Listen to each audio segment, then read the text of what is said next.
The morning breaks with golden light. I feel the weight. Daily Devotion Day 10. How expensive is forgiveness? Part 1. Receiving God's grace to give it away. Old Testament.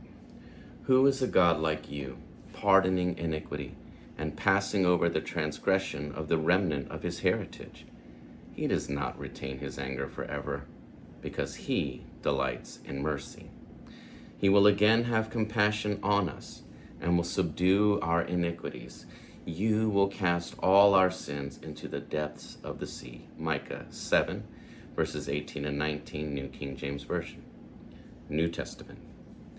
Then Peter came to him and said, Lord, how often shall my brother sin against me, and I forgive him? Up to 7 times? Jesus said to him, I do not say to you up to 7 times, but up to 70 times 7. Matthew 18, verses 21 and 22. Reflection. The act of forgiving a loved one who has sinned against us is many things: painful, frustrating, exhausting, costly. To put it bluntly, forgiveness is impossible apart from God's help. John chapter 15.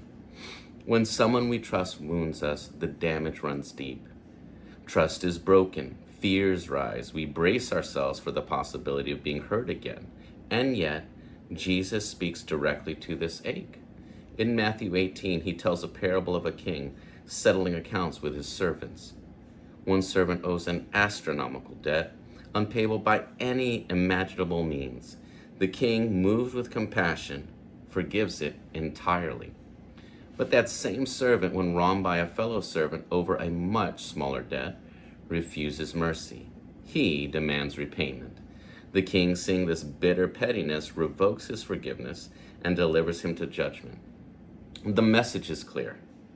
We are quick to make debtors out of those who hurt us, forgetting the immeasurable debt God has already forgiven us.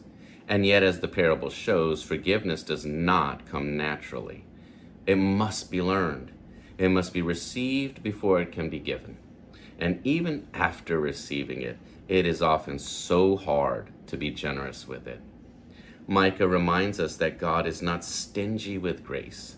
He does not retain his anger forever. He delights in mercy. If God, in his omnipotent strength, chose to exercise justice without love, none of us would stand. But his justice is tempered by compassion. His righteous anger is balanced by a long-suffering, pardoning love. Friends, do we not see how exhausting it is to withhold mercy? And yet how easily we do it.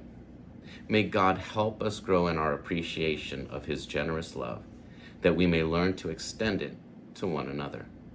For mercy and grace exist not only for our sins against God, but for our sins against each other.